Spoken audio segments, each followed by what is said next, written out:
Hey, and welcome to Matt and Jess TV. I am Matt And I'm Roast. Jessica Bun Bun. We are here with our reaction and review for the Pitt hmm Season 2, Episode 10.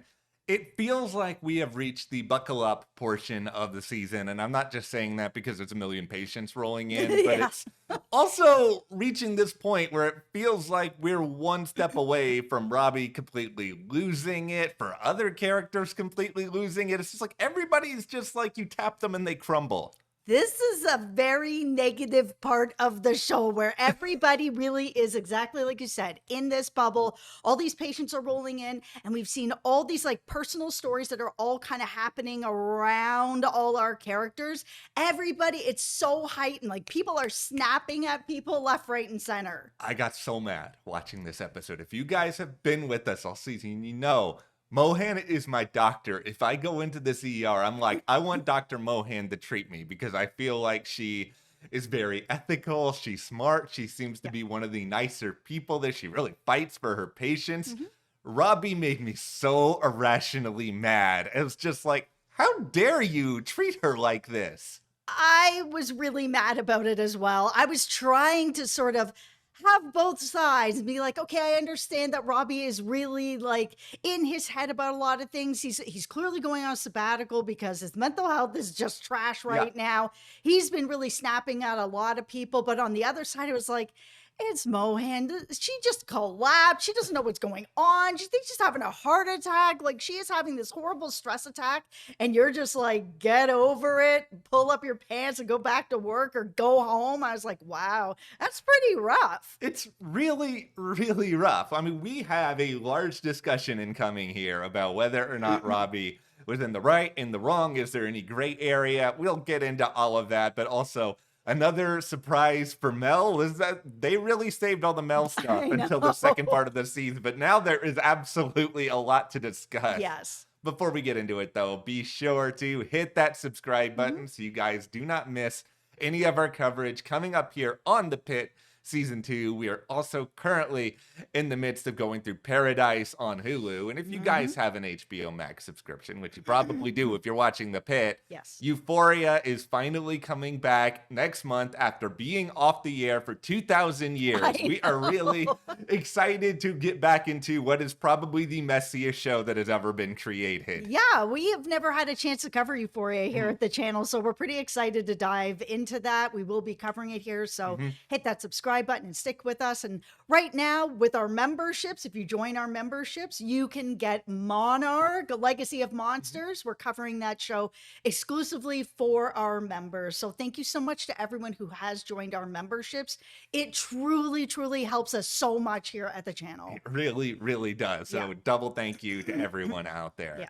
Let's continue now the Robby Mohan discussion because I want to Yeah. try to be reasonable. I mean, can I be reasonable here? We're talking about my favorite character. I know. I just felt so bad because I feel like all of us have been in a position where you're at work, but there's so many other personal things that are going on Mhm. in your life that are just piling and piling pressure. I mean, we're only human, right? At some point, we're going to break down, whether it's at work, at home, somewhere else, on the subway. Yeah. It could be anywhere. And it just happened to be here at this point. Mohan's mother has been is calling the hospital emergency line. Like, it's not great how much she's calling and pushing and calling and pushing. So I understand that with everything that's been happening, we even had Mohan really talking about her own personal life where she's like, I may have waited a bit too long for my own sort of romantic life. I'm not really feeling a great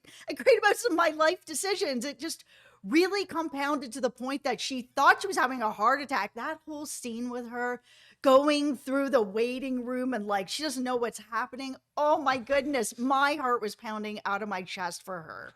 I needed Sean to come back as Dr. Abbott, come give her All a very big right. hug so that everything can feel better. You still have plenty of time to fall in love with Jack Abbott. But okay, I do understand that this is an absolutely terrible day for Mohan. Everything is hitting the Really fan tough. all at once. Like, I'm not surprised he had a breakdown. I'm surprised more people aren't having breakdowns. The Robbie part of this, and this is where it gets really tricky because there is a school of thought in Robbie's head where he has to think about, the upkeep of the hospital, Right? how patients are being treated.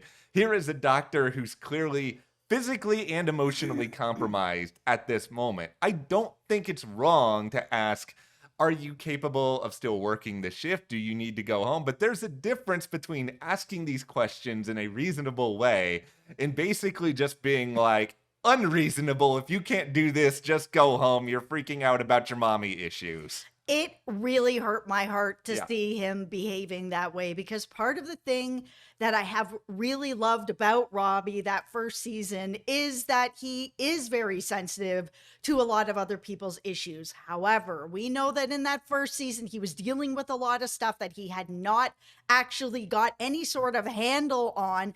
And now we're 10 months later, and it seems like it's just continued to rise for him. We've seen it in the comments, and yes, he has been a lot more negative this season. He has been snapping at people.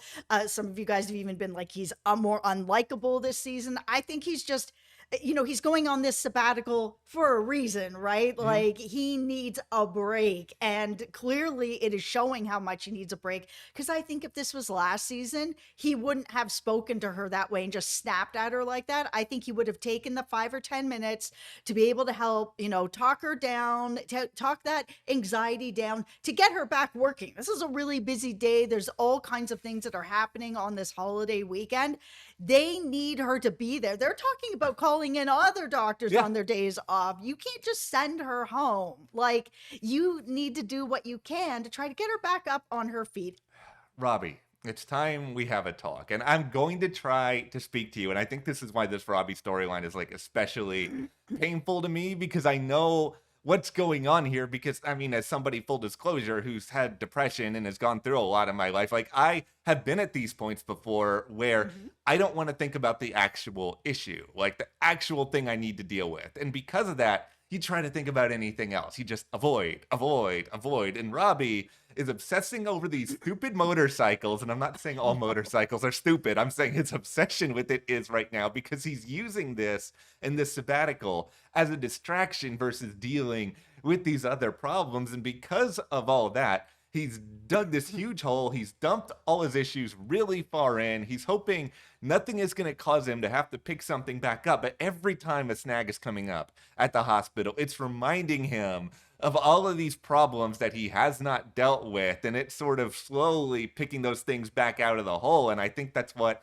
he sees what's happening with Mohan as. It's, oh, Mhm. I got to deal with this person now. And I could have just been thinking about my trip. And now you are in my way. Okay, let's stick with mommy issues, because that Okay. seems to be a bit of a theme that happened a little bit last episode with, Javati and what happened, and Garcia calling her a Nepo baby, and on and on and on. And here we are again with Garcia, for some reason, like sticking her nose in this in a way that I think she crossed the line. So it seems that she has gone to Javati's mother, and mommy told on her about what happened with this patient that almost died, where Javati is already feeling badly about it.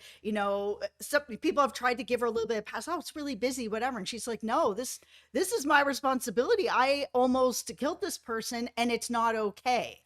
To go to Javati's mommy and be like, this is what happened. I couldn't believe Garcia did that. It was actually really shocking to then have, Javati's mother come down and like scold her. This whole thing is so infuriating that Garcia got herself involved in something that has nothing to do. She already told her off. Like that, Yeah. it's enough. Now you need to go get her mommy to come tell her off as well. And then in the same breath, you're gonna tell Santos to get over her issues and put on her big girl pants and go and deal with Langdon, but you're gonna go run to somebody's mom.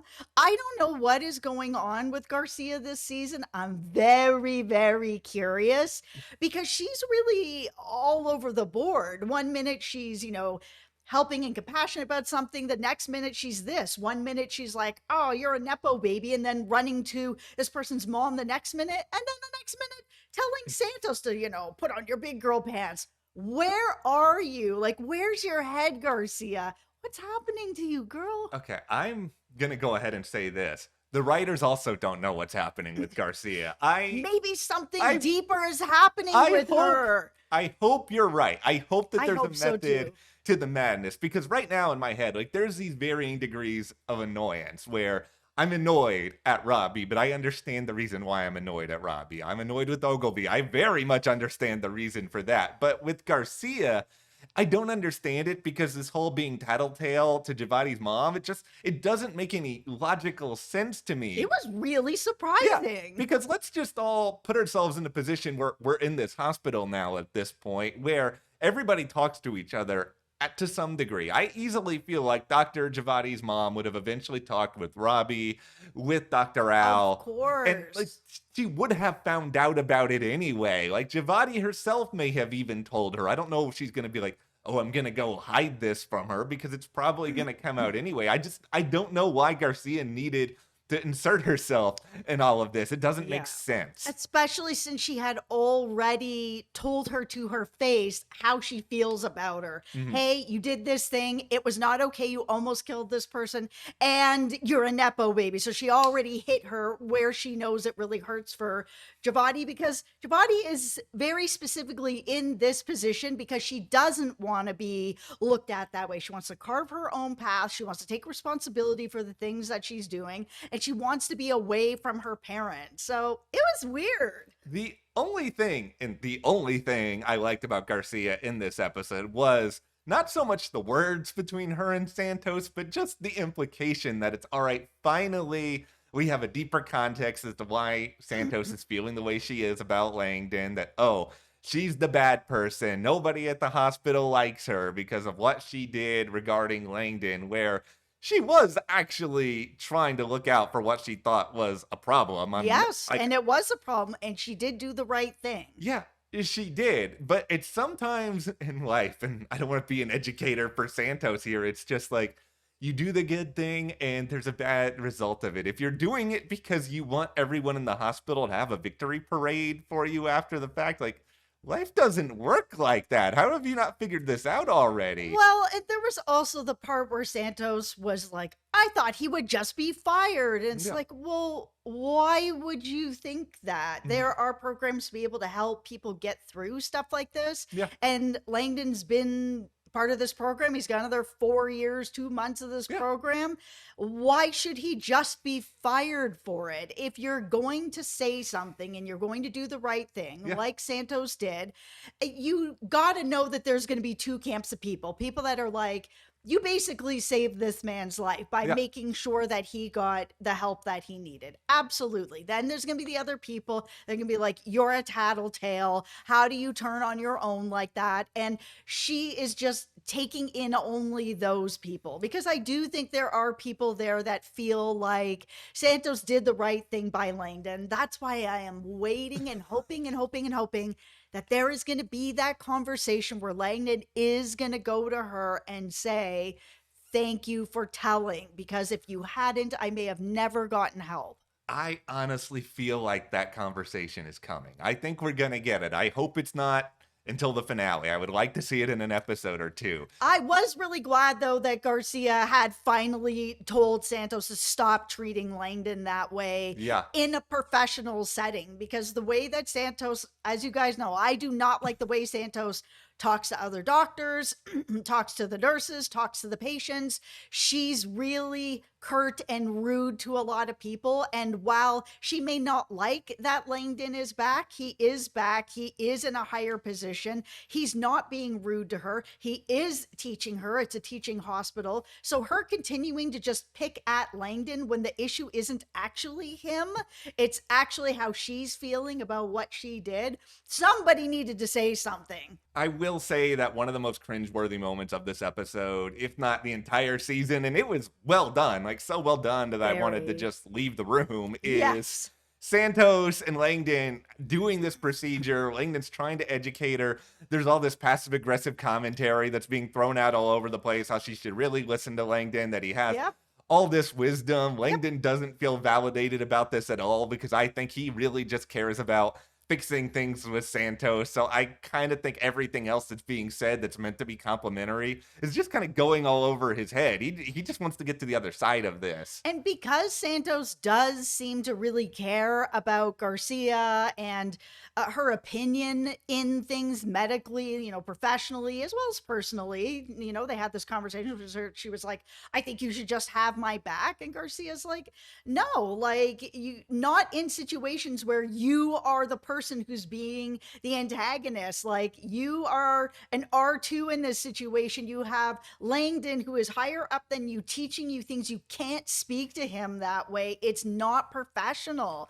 And I've been waiting for a situation where she would be told that she has to stop being so unprofessional at work with the way she talks to doctors, nurses, patients.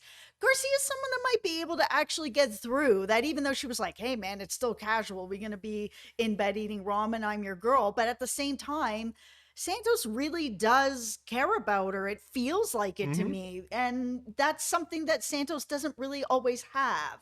I think it's gonna work. I'm not saying Santos is gonna come out of this listening all the time. I think this show has been good at showing people can change a little bit, but they don't necessarily change that much. It's But only one shift, right? yeah, I do think that she will heed that advice, try at least to some measure to fix things. I mean, it's also kind of chaotic because it's how many more times is she going to have to work with Langdon? Because Mhm. Langdon's also elsewhere dealing with Mel's sister, which produced Yes. what I would call a very surprising moment for Mel near the end of this episode. Yeah, I think Langdon, handled this the way he was supposed Yeah. to, where he was like, okay, this is what's wrong.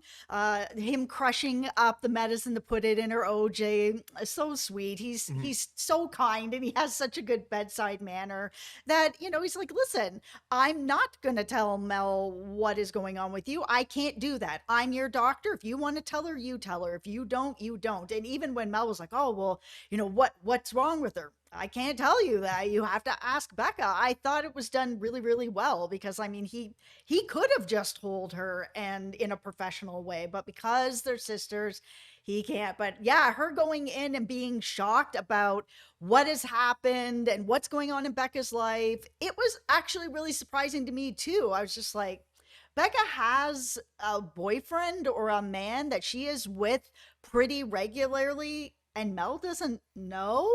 That's the part of it that was most interesting because Becca wasn't really acting like it was necessarily a big secret and that she was something No. that she was trying to keep. So I think the question is why did Mel not have these conversations? And I think Yeah. it's getting a lot to this issue of Mel treats herself as a mother figure to Becca a lot of the time, and I don't think she sees Becca, whether it's consciously or not, as a full-on adult. And so I think she's now realizing that, oh yeah, my sister is an adult and she's going to do adult things and make adult decisions, and she has to come to grips with this. Unfortunately for her, it's coming to grips with this at a time when she's also in the midst of a very busy shift. It seems like she's probably going to be fine. She's not going to lose her job because of this deposition, Mhm. but it seems like it was not anywhere near as easy as it was supposedly being said it was. Yeah, this has been a very hard episode for her. I Yes. mean, the deposition didn't go that well. She has this really shocking news. And I actually wonder if Mel's going to be sort of sitting back and wondering at this point, am I working too much? Am I not around enough that Mhm. maybe if this guy has been around this much, maybe picking her up for a date or taking her wherever, you don't even know that she's seeing anybody, then are you starting to feel like maybe you're not home enough? I'm very curious to see how this news affects Mel in that way, where she's like, I had to have blinders on. I just didn't see. This guy's never shown up there when Mel Nope. is home ever. Yeah, like we just need more information. Like that's really the thing. And I'm Yes. sure we're going to get some on this upcoming episode. But speaking of information, we do have to put our tinfoil hats on here Okay. as we have more of a discussion about Robbie in terms of where things are going with Robbie moving forward. Now, in a previous video, I had another tinfoil hat suggestion here Hmm. that maybe something was going to happen to Robbie's friend Duke, and that was going to be Right. maybe what sets Robbie on this course where either he reconsiders his whole getaway plan or doesn't go. Duke is now at the hospital. Duke, who looks like the dude from The Big Lebowski, is now going Looks to like my dad. He's like such a hippy dippy. yeah, hippy dippy Duke here is going to have some procedures done. I feel even stronger now. Something really terrible is going to happen to Duke. And because Duke is Mr. Motorcycle, it seems like this is the microcosm of Robbie's motorcycle obsession here. He can't dissociate anymore. He can't just look at the motorcycles and not think about his job, everything he's gone through, repressing all this stuff. I think this is going to be the thing that really breaks him. And then that question is, all right, well, if this breaks you, you're pushing everyone away. So who is actually going to be there to help on the other side? Yeah, I mean, even Duke mentioned that working a full shift like this and then getting on your motorcycle is really bad idea. Yeah. Not going down Good Choice Road. Why are you doing this? Duke is somebody who seems like he has been into motorcycles for like decades and decades and decades. For him to even say, hey, listen, this isn't safe. Why isn't Robby even listening to him? He's got so much experience Yeah. and they're such good friends. Like, it's wild how much Robby is just, I don't know what is happening with him. He just wants to do what he wants to do, and it doesn't matter that no helmet, Yeah. working a 15-hour shift and then getting on your motorcycle and driving at night. It's a lot of danger. It's all linked. We've all probably been on really long road trips before. I've been on, millions of road trips in West Texas, and you always see the signs, the billboards that are Rest, stop. Yes, it's called Rest, stop. for Rest, stop. Here we are chanting rest stop. It's called rest stop for a reason because Why can't he just leave in the morning? yeah, like this is something that Noel even had a conversation with them about earlier. I mean, arguably for different reasons, but it Right. all still is this idea of you're going to do all this, you're going to go off and take off at night. It's common sense. You don't have to be a doctor to know that these things are good or these things are bad. Exactly. I just don't know. I don't know what it is. If it's maybe also part of what you just said, Noel, maybe that is the reason he doesn't want to leave the next morning, because she would be kind of expecting to stay over and whatever. And maybe as much as he likes her, maybe he's trying to keep it casual too. It's just like, I don't want to spend, one more night. If I wanted to sleep, I would stay. But if she's over, that's not a thing that's going to happen for me. So I just have to hit the road. The writers really need to spend some time on this. I mean, we have been in the trenches of the comments with you guys. We've seen the larger discourse online. Like, there are a lot of frustrations with this season. Like, I feel like the past couple of episodes have been really good, but there is still this concern of we are 2/3 of the way through at this point. I don't think any of us still have a full picture of what's going on with Robby. You can't drop something like that in the finale, in a 15-episode season, by the way, and then still feel like we're going to all have the time to process it. Yeah, and I think they are going to drop it in the finale. I think that while the first season we had like a complete season where it was like, oh, the shift ended, everybody went home, yay, and then they were able to have their time jump. I feel like we're going to move this season right into like the next shift. I truly believe, I've been saying it, tinfoil hat, that Robby is going to end up getting into an accident leaving this hospital, and he's going to woo right back in. And Langdon's going to come in. He's going to be one of the big people that helps saves his life. And I think that'll turn it around. Next season. It is a really good cliffhanger. They didn't really give us much of a cliffhanger at all last season. No, it was just totally fine. Yeah. That's A-okay. But now that they're in it and they're winning all their awards, there's no reason for this to not come back again. So why not have a cliffhanger? It'll be all right. Well, we'll see here. We're not that far away from the finish line. That is where we are, though, coming out of season 2, episode 10. What do you guys think about the Mohan crisis? Duke showing up. What's going to happen to Robby? Give us your thoughts, your theories. Hit that subscribe button. And as Jess said, it really does help us if you join our memberships. We're covering Monarch, Legacy of Monsters. They're having a really great time. Thank you so much. We'll see you here next time.